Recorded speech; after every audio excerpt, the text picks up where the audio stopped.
Hello everyone, so welcome back to another video. So guys, जैसे कि आप सबको बताया, आप सबका फाइनेंस इंस्पेक्टर का जो एग्जाम है that is on the 17th of March. जो हमने आपकी जो इधर अकाउंटेंसी की जो न्यूली एडिट टॉपिक्स हैं उसकी जो एमसीक्यू सीरीज स्टार्ट की है, उसका आज नेक्स्ट टॉपिक लेके आए दैट जो मनी एंड बैंकिंग। तो गाइस, आज इसके ऊपर हम बेस्ट 50 एमसीक्यू डिस्कस करने वाले हैं। साथ में एक और वीडियो हम लेके आएंगे जो मनी और बैंकिंग के ऊपर और भी इंपॉर्टेंट क्वेश्चन बनते होंगे, वो भी हम इधर डिस्कस करेंगे। तो गाइस, स्टार्ट करने से पहले मैं आप सबको बता दूं दैट अगर आप इस एग्जाम की तैयारी कर रहे हैं और अपनी प्रिपरेशन को चेक करना चाहते हैं तो आप सिंपली हमारे ऐप पे विजिट कर सकते हो। उधर आपको मॉक टेस्ट प्रोवाइडेड है, जिसमें हमारे 5 फुल मॉक टेस्ट रहेंगे, सेक्शन टेस्ट रहेंगे, जिसमें आप अपने आप को चेक कर सकते हो कि आप कहां पे गलतियां कर रहे हो, एनालाइज कर सकते हो कि आपको कौन से सेक्शन के ऊपर काम करने की जरूरत है। तो उसका लिंक मैंने आप सबको डिस्क्रिप्शन में प्रोवाइड कर दिया। आप सिंपली हमारी आईजी क्लासेस की जो ऐप है प्ले स्टोर से वो भी डाउनलोड कर सकते हो, या आप हमारी वेबसाइट igclasses.com पर भी विजिट कर सकते हो। उधर आपको एक कोर्स अवेलेबल है। तो चलो गाइस, बात करते हैं आज के क्वेश्चन आंसर्स। बात करते हैं आज का क्वेश्चन नंबर 1 क्या कहता है। चलो देखते हैं आज का क्वेश्चन नंबर 1। ये रहा आपके स्क्रीन पे। कह रहे sir, who regulate money supply in India. Okay sir, question आया है कौन मनी सप्लाई को रेगुलेट करता है। पहले तो आप सबको मनी सप्लाई का ना एक तरह से मीनिंग पता होना चाहिए। सर मनी सप्लाई होता क्या है। सर मनी सप्लाई सिंपली ये है कि at a specific point of time, ठीक है, पॉइंट ऑफ टाइम पे कितना मनी है एक तरह से मार्केट में बैंक के पास, वो प्रॉपर्ली मनी सप्लाई कहलाता है। अब वही बात हो रही है कौन रेगुलेट करता है मनी सप्लाई को, that is your RBI, or central bank of India. तो ये आपका आंसर करेगा option number B is the right one. आगे बात करते हैं guys question number 2। Supply of money refers to the quantity of money.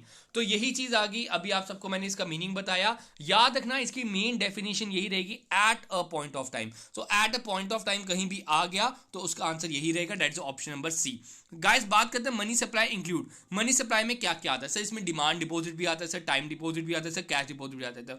All deposit in the bank is the right one. तो option number A is the right one. ये थोड़ा सा typing error हो गया है, तो ऑप्शन नंबर ए इसका correct रहेगा। क्यों? क्योंकि सर इसमें सारे के सारे डिपॉजिट आते हैं, डिमांड डिपॉजिट भी आ गए, कैश डिपॉजिट भी आ जाएगा, ठीक है। आगे बात करते हैं। सर बात हो रही है the creation of dash is called credit creation. तो सेकेंडरी डिपॉजिट्स की जो क्रिएशन होती है उसको हम बोलते हैं क्रेडिट क्रिएशन। सर आगे बात करते हैं question number 5। Sir the dash is the main source of money supply in an economy. Sir money supply कौन करता है इकोनॉमी में। याद रखना सेंट्रल बैंक भी आएगा, कमर्शियल बैंक भी आएगा। नो डाउट कमर्शियल बैंक एक तरह से सेंट्रल बैंक के अंडर ही काम करते हैं। जैसे जैसे एक तरह से असिस्टेंस देगा सेंट्रल बैंक, वैसे ही कमर्शियल बैंक भी काम करेगा। आगे बात करते हैं question number 6। Sir dash is the primary function of money. देखो इससे पहले क्या होता था सर, मनी से पहले होता था बार्टर सिस्टम। बार्टर सिस्टम में क्या होता था सर, चीजों के बदले चीजों को एक तरह से एक्सचेंज किया जाता था। लेकिन अब उसमें क्या होता था, डैट हमें बहुत ज्यादा प्रॉब्लम भी क्रिएट होती थी। अब उसके कारण हमारे इधर क्या हुआ, इंट्रोड्यूस हुआ मनी। सर अब मनी का मेन फंक्शन क्या है। सर मनी का मेन फंक्शन यही है कि that it become a medium of exchange. क्या बन गया सर, ये एक मीडियम ऑफ एक्सचेंज बन गया। सर एक ये जरिया बन गया जिसके थ्रू हम चीजों को एक तरह से एक्सचेंज कर सकते हैं। आगे बात करते हैं sir question number 7। Sir high powered money include. Sir high powered money में क्या क्या आता है। तो याद रखना currency held by the public and the cash reserve with the bank, इसको हाई पावर्ड मनी बोलते हैं। आगे बात करते हैं question number 8। Sir money supply is A dash concept. Sir money supply की बात हो रही है। सर एक होता है फ्लो और एक आपका क्या होता है, स्टॉक, ठीक है। तो इसमें फ्लो है कि स्टॉक है, आप सबको होता है that money supply is a stock concept. आगे बात करते हैं sir question number 9। Dash are called legal tender. Sir legal tender किसको बोलते हैं। सर डिमांड डिपॉजिट बोलते हैं, टाइम डिपॉजिट बोलते हैं, इंटरबैंक डिपॉजिट को बोलते हैं, कि करेंसी नोट्स एंड कॉइन को बोलते हैं। तो याद रखना जो एक तरह से टेंडर है आरबीआई के पास है। अब आप सब ने कमेंट सेक्शन में बताओगे आरबीआई क्या क्या एक तरह से कौन कौन सी करेंसी इशू करता है, और एक जो सेंट्रल बैंक है ये कौन कौन, सॉरी सेंट्रल बैंक कह रहा हूं मैं, जो गवर्नमेंट है, गवर्नमेंट ऑफ इंडिया है, ये क्या कौन कौन सी करेंसी इशू करते हैं, ये आप सबने कमेंट में बताना है। अब बात हो रही है लीगल टेंडर किसको बोलते हैं। Sir currency notes and coins को एक तरह से लीगल टेंडर बोलते हैं। सर लिमिटेशन क्या है बार्टर सिस्टम। अभी आप सबको होता है सर बार्टर सिस्टम में क्या होता है, goods are exchange in place of goods. जैसे कि फॉर एग्जांपल मुझे शूज चाहिए और सामने वाले पर्सन को एक तरह से डैट कपड़े चाहिए, तो मुझे उसको उससे शूज लेने तो मुझे आगे से कपड़े देने पड़ेंगे। उस टाइम पे क्या होता था सर, उस टाइम पे एक तरह से पैसे नहीं होते थे। तो सबसे बड़ी दिक्कत ये होता था सर, इसमें ना लिमिटेशन यही थी कि सर कोई यूनिट ऑफ वैल्यू नहीं था, सर स्टोर ऑफ वैल्यू नहीं था, sir standard of deferred revenue भी नहीं था। तो all of this is the right one, that it is the limitation of the barter system. तो आगे बात करते हैं क्वेश्चन नंबर 11। सब function of central bank involve buying and selling security from और टू द पब्लिक, इसको क्या बोलते हैं, ठीक है। उस फंक्शन को क्या बोलते हैं, that is open market operation. Open market operation में कहते हैं दैट जब सेंट्रल बैंक ना एक तरह से सिक्योरिटीज को परचेज करती है या पब्लिक को एक तरह से बेचती है, उसको हम बोलते हैं that is open market operation. Next sir, which of the following is the function of a central bank? Sir central bank का क्या फंक्शन है? Sir issue of note, banker to the government and bank, supply and control of money की all of these.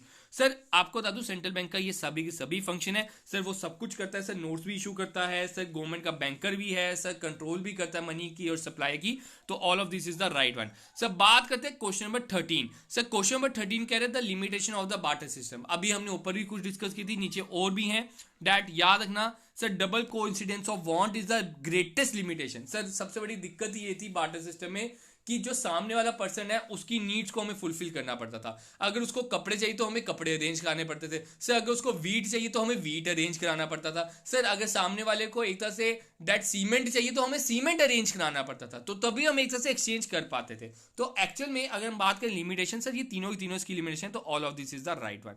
Sir आगे बात करते हैं sir, given permission to withdraw money by an amount more than deposit. जब deposited amount से एक तरह से ज्यादा पैसे निकालने को क्या बोलते हैं, ये तो हमने पहले भी बहुत बार डिस्कस किया हो सर, उसको बोलते हैं ओवरड्राफ्ट। ये अमीर लोगों को एक तरह से आप कह सकते हो कि आपको फैसिलिटी मिलती है कि आपके अकाउंट में पड़े सर 1000 रुपया, लेकिन आपने चेक काट दिया 1200 रुपए का, लेकिन बैंक एक तरह से पास भी कर देता है। वो पास क्यों कर देता है? क्योंकि उन्हें पता है यार उनकी डेली की ट्रांजेक्शन इतनी है कि हाँ इतना पैसा आ ही जाएगा, तो वो 200 रुपए जो हो गया हमारा माइनस में चल गया, और वो जो अमाउंट आपका माइनस में चल गया सर, उसको हम बोलते हैं ओवरड्राफ्ट। आगे बात करते हैं sir question number 15। Sir which of the following is not included in the money supply of a country? Sir money supply of country में क्या इंक्लूड नहीं करते? सर कहते हैं time deposit, coins and currency, demand deposit की none. तो याद रखना इसमें टाइम डिपॉजिट को एक तरह से हमें इंक्लूड नहीं करते। आगे बात करते हैं sir, which of the following deposit are known as checkable deposit? Sir checkable deposit को क्या बोल सकते हैं? तो चेकेबल डिपॉजिट आपको बता दूं डिमांड डिपॉजिट को एक तरह से बोल सकते हैं, are also known as checkable deposit. Sir आगे बात करते हैं credit multiplier. Sir credit multiplier का याद रखना कैश रिजर्व रेशियो का रेसिप्रोकल हम कह सकते हैं, तो option number A is the right one, that is 1/CRR is the right one. Sir question number 18 की बात करते हैं, which one of the following is true? Sir कह रहा है इसमें से कौन सा करेक्ट है, आपने ये ऑप्शंस पढ़ने हैं सर, ऑप्शन ए, बी, सी या D. Sir bank rate is the rate at which central bank is ready to give credit to the commercial bank. So bank rate and interest rate are different. So bank rate is the discount rate of the central bank की all of the above. तो याद रखना that इसमें से अगर हम बात करें तो अगर हम बात करें that option number B is the right one. Sir ये सही कह रहा है कि बैंक रेट और जो आपका इंटरेस्ट रेट है ये डिफरेंट है। सर सी की अगर बात करें bank rate is the discount rate of the central bank, तो ए की बात करते हैं bank rate is the rate at which central bank is ready to give credit to the commercial bank, तो ये भी सही है। आप देख सकते हो डैट ऑप्शन नंबर ए भी सही लग रहा है हमें सर, ऑप्शन नंबर बी भी हमें सही लग रहा है। जब दो आपके इधर करेक्ट हो जाए तो ऑब्वियस सी बात है सर डी आपका करेक्ट हो जाएगा, ठीक है, all of the above automatic ठीक हो जाएगा। नेक्स्ट बात करते हैं सर, बात करते हैं क्वांटिटी मेजर्स हमने बताने हैं मॉनेटरी पॉलिसी के। सर बात हो रही है quantity money across selected sectors of the economy, quantity of money in the economy, inflationary and deflationary gap in the country economy, sorry कि both B and C. Sir बात हो रही है जो हमारे क्वांटिटेटिव मेजर्स होते हैं ना, तो वो जो मॉनेटरी पॉलिसी की उनका मेन फोकस किसके ऊपर होता है? सर इन्फ्लेशन डिफ्लेशन के भी ऊपर होता है सर, क्वांटिटी ऑफ मनी के ऊपर भी होता है sir, both B and C is the right one. Clear है? आगे बात करते हैं sir, the problem of double constant of want is solve by which of the following? Sir money से जो हमारा डबल कॉन्स्टेंट ऑफ वांट थी उसकी एक तरह से प्रॉब्लम दूर हो गई थी। सर आगे बात करते हैं सर, ये अच्छी एग्जांपल है आपकी, बात हो रही है ए ओन्स अ कैमल। सर ए क्या कैमल है, वो चाहता है गोट के बदले कैमल को एक तरह एक्सचेंज करना, लेकिन there is no seller for the goat, तो इधर लेकिन कोई गोट बेचने वाला नहीं है, तो उसकी ये दिक्कत को हम क्या बोलते हैं sir, that it is a lack of double coincidence of want. मतलब कि किसी को देखो यार कैमल चाहिए ही नहीं जो गोट बेचना चाहता है, तो इधर से दोनों की नीड्स मीट नहीं कर पाती थी, उसके कारण मनी की इंट्रोडक्शन हुई। मनी इंट्रोडक्शन हुआ उससे क्या हुआ, डैट आप जो मर्जी चीज ले लो उसके बदले उसको पैसे दे दो, पैसे के बदले सब कुछ चेंज हो जाता है, ठीक है। Next 22 sir, credit money is increase when cash reserve ratio. Sir credit money एक तरह से इंक्रीज होता है जब आपका CRR क्या होता है सर, फॉल होता है, राइज होता है, बोथ ए एंड बी होता है कि ए। तो याद रखना जब आपका CRR एक तरह से हम कैश रिजर्व रेशियो जैसे नाम से सजेस्ट किया सर रिजर्व, तो जब उसको गिरा देंगे तो मनी आपका एक तरह से ज्यादा फ्लो करेगा मार्केट में, तो मार्केट में मनी फ्लो करेगा तो ऑब्वियस बात है क्रेडिट इंक्रीज हो जाएगा, ठीक है। आगे बात करते हैं सर, बात करते हैं 23 the system way in trade can be carried out through the exchange of goods. अभी हमने डिस्कस किया sir barter system. Sir which of the following is not A measure of money supply. याद रखना M1 भी होता है, M2 भी होता है, M3 भी होता है, M4 भी होता है, लेकिन M0 नहीं होता, तो इसलिए इसका आंसर करेगा that is B option is the right one. Sir which of the following is the least liquid form of money market. Money supply. Sir least liquid क्या है सर, M4 है। ठीक है, आगे बात करते हैं। Sir money comprises of which of the following which assist in conducting business transaction contain. Sir money में क्या क्या आता है सर, कॉइन्स आते हैं, करेंसी नोट आते हैं, चेक आते हैं कि ऑल ऑफ दिस, तो याद रखना all of this is the right one. Sir which of the following true about money supply. Sir money supply credit क्या सही कहा गया वो आप सबने बताना है। अभी हमने कहा था सर जहां भी at a particular point of time लिखा होगा वो आपका सही टाइम रहेगा। तो ऑप्शन नंबर सी में आपको दिख रहा है पर्टिकुलर पॉइंट ऑफ टाइम, तो इसलिए option number C is the right one. Clear है, आगे बात करते हैं। बात करते हैं next question, question number 28। Sir M1 consist of which of the following. Sir M1 में क्या क्या आता है आप सबने वो बताना है। सर M1 में करेंसी आती है पब्लिक के द्वारा, डिमांड डिपॉजिट आता है कि अदर डिपॉजिट आता है कि ऑल ऑफ द अबव आता है। तो अगर आपको याद होगा मैंने आप सबको लेक्चर में M1 भी गिराया, M2 भी गिराया, M3 भी गिराया, M4 भी गिराया। सर M1 में क्या क्या आता है सर, करेंसी भी आता है, डिमांड डिपॉजिट भी आता है और अदर डिपॉजिट भी आता है। तो all of the above is the right one. ये चारों की चारों चीजों को हम उसमें इंक्लूड करते हैं। आगे बात करते हैं गाइस क्वेश्चन नंबर 29 क्या कह रहा है अगर हम देखें question number 29। Sir which of the following is not A commercial bank. Sir बात हो रही है इसमें से कौन सा कमर्शियल बैंक नहीं है। तो कमर्शियल बैंक इसमें से कौन सा नहीं है, ऑब्वियसली बात आपको दिख रहा है that RBI that is central bank. तो सर आरबीआई हमारा सेंट्रल बैंक है, तो इसलिए RBI is not are commercial bank, तो इसलिए option number C is the right one.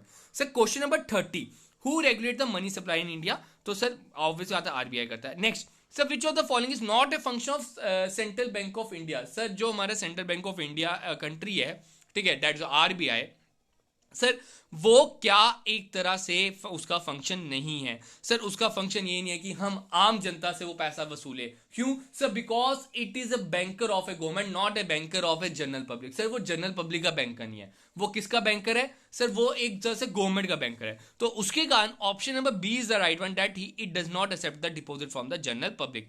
Why do banks only keep a fraction of deposit. ठीक है, अब बात हो रही है, आपने सीआरआर के बारे में सुना है और भी जो रेशियोज होते हैं उनके बारे में सुना है। सर एक तरह से बैंक जो है डिपॉजिट्स अपने पास कुछ क्यों रखता है। सर कह रहा है all deposit do not withdraw at the same time, there is a constant flow of deposit in the economy both A and B की नन। तो याद रखना that C option is the right one, because सभी की सभी deposit at a same time पे पैसा नहीं निकालते, एक रीजन ये है। सर दूसरी चीज कि हमने अपने फ्लो ऑफ डिपॉजिट से कांस्टेंट फ्लो ऑफ उसको कंट्रोल करने के लिए एक तरह से ये हमें चाहिए होता है, तो इसलिए option number C is the right one.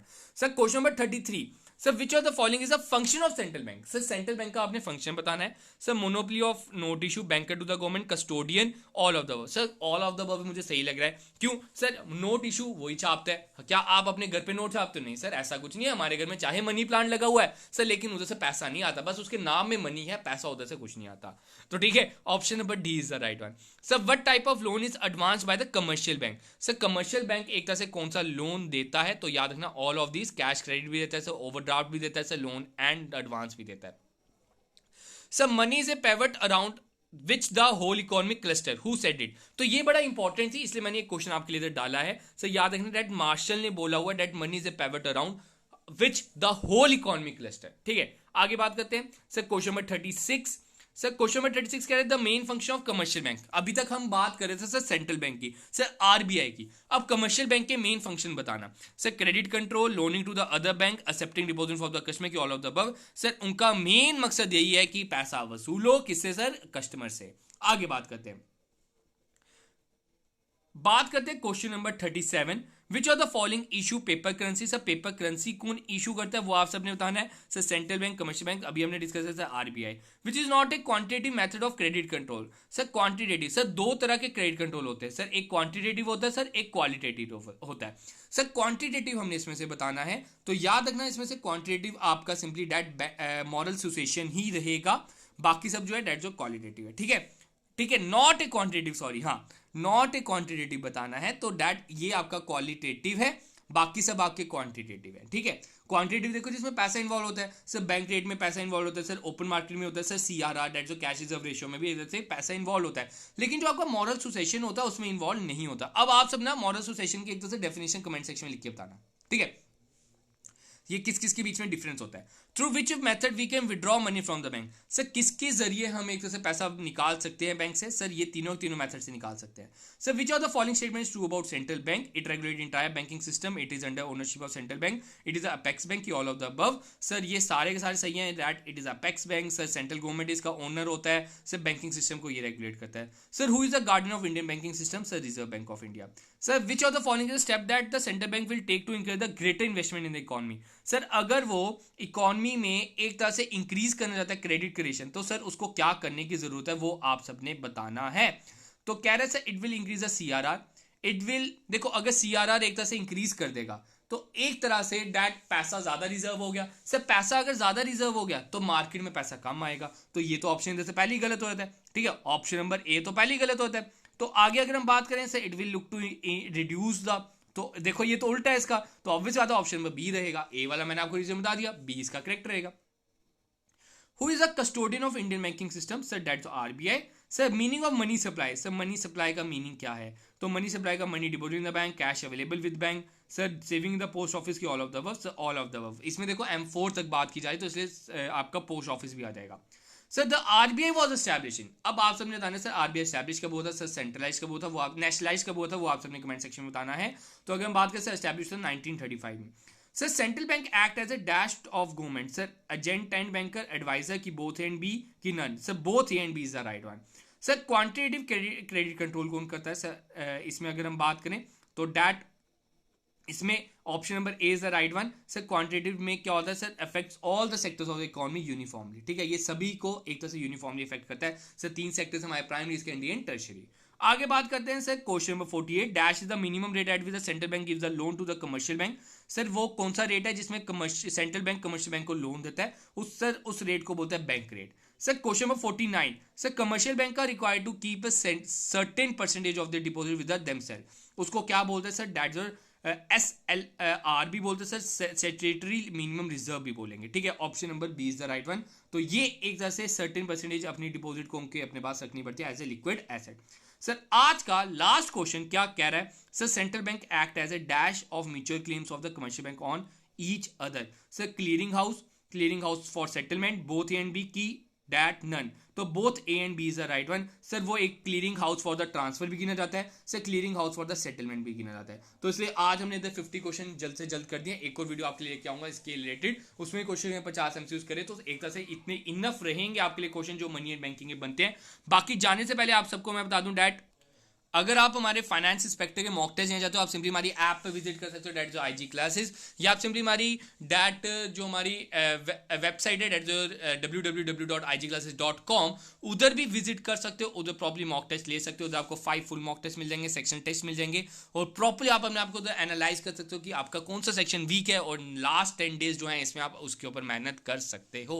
तो गाइस आज का वीडियो इतना ही रखते हैं, मिलेंगे जल्द अपनी नई वीडियो में, तब तक आपसे अलविदा, शुभ रात्रि, गुड नाइट।